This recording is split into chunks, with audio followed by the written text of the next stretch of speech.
Good evening.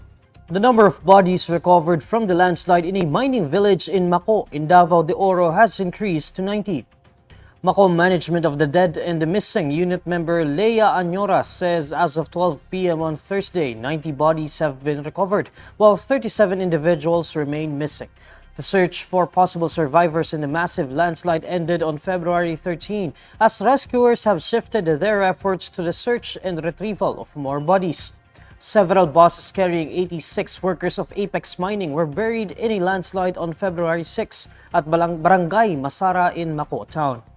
The Office of Civil Defense says some 300 families or 2,000 individuals were also affected by the landslide. The Commission on Elections approves the withdrawal form for people who wish to take back their signatures from the People's Initiative petition for charter change. In a memorandum, the Comelec says the forms must be made available to the public. The document also states that election officers must distribute the withdrawal form, which should also be available in their offices, where the accomplished form should likewise be submitted or returned. Among the details asked for in the withdrawal form are the person's name, address, precinct number, and their reason for taking back their signature to the PI petition to amend the 1987 Constitution. Comelec suspended the proceedings for the PI in January, citing the need to review its process for the initiative. The contentious PI would move to have the House of Representatives and Senate to jointly vote on amendments to the Constitution. The upper chamber of Congress opposed the alleged backhanded efforts in pushing for the PI, as the 300-strong House could easily overwhelm the 24-member Senate. Senator Risa Hontiveros warned some members of Kingdom of Jesus Christ for allegedly trying to spoil the upper chamber's investigation on religious leader Apollo Quiboloy's alleged crimes. Hontiveros is spearheading the Senate's investigation into Quiboloy and his organization's alleged crimes. In a forum at the Senate on Thursday, the opposition senator bears that some KJC members seem to have been ordered to contact her office and pretend to testify about their leader's abuses. Pero ang totoong pakay pala ay pagmukhang walang kwenta ang hearings ng Senado. Ang kapal, di ba? Iyan ba ang utos ni Quiboloy? Iyan ba ang gawain ng isang anak ng Diyos? Huwag ninyong linlangin ang institusyon ng Senado. Hindi nyo kami basta-basta maloloko. In the same forum, Hontiveros disclosed that witnesses Amanda and Jerome, who earlier testified against Quiboloy, were mobbed online and accused of telling lies. Hontiveros adds her office received credible information that former members of KJC are being gathered and were promised favors in exchange for not cooperating with the Senate's probe. The senator further says she is not alarmed that Quiboloy was trying to hamper the Senate probe.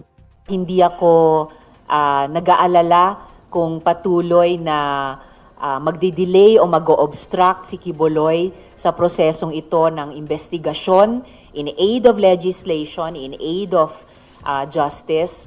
Dahil kung tatanggihan nila yung pagkakataong humarap at sagutin ang mga tanong mula sa kanilang panig, makakabuo pa rin kami ng committee report na maging kapaki-pakinabang.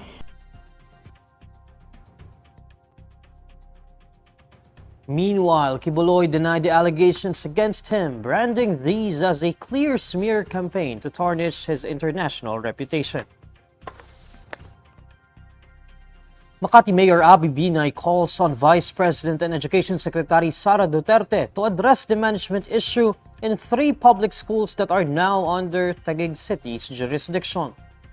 Binay urges action from Duterte after the Makati City government appealed for the retention of management and administration of the Makati Science High School in Sembo under the school's division office, Makati City. The city government also requested the integration of 4th Bonifacio Elementary and 4th Bonifacio High School in West Rembo with the University of Makati. According to Binay, a favorable resolution from the Vice President will allow Makati to move forward with its plans for enhanced programs and services in the said schools. Binay says the city government has already temporarily suspended its initiatives such as the proposed increase in the monthly stipend for scholars to 3,000 pesos for Makati Science High School. She also underscores the ongoing enhancements in public school facilities, including the installation of smart classrooms with interactive whiteboards and unlimited internet connection.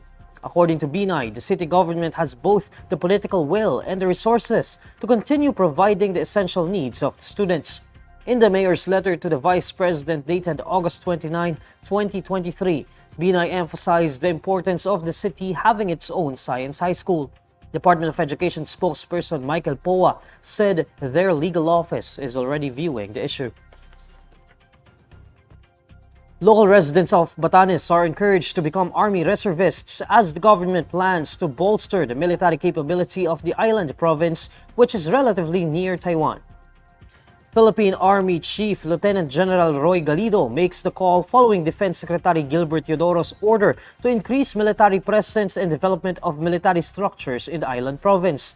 But Galido says the Army is not inclined to deploy troops there since there are already reservists in the area contributing to defense. Galido wants to tap the eligible men and women of Batanes' population of 18,831 as of 2020 based on the data from Philippine Statistics Authority. Teodoro's order of more troops to Batanes did not sit well with Beijing, who accused Manila of playing with fire on the Taiwan question. But defense spokesperson Arsenio Andolong said that China has no business warning the Philippines about what it does within its territory. Andolong adds that Teodoro's plan is part of the Department of National Defense's comprehensive archipelagic defense concept aimed to address the country's vulnerabilities and enhance its capability to defend its national interest. Here's the latest roundup of today's top stories. Number of bodies recovered following a landslide in Davao de Oro's mining village climbs to 90. Comelec approves withdrawal form for people who wish to take back their signatures from the People's Initiative petition for charter change.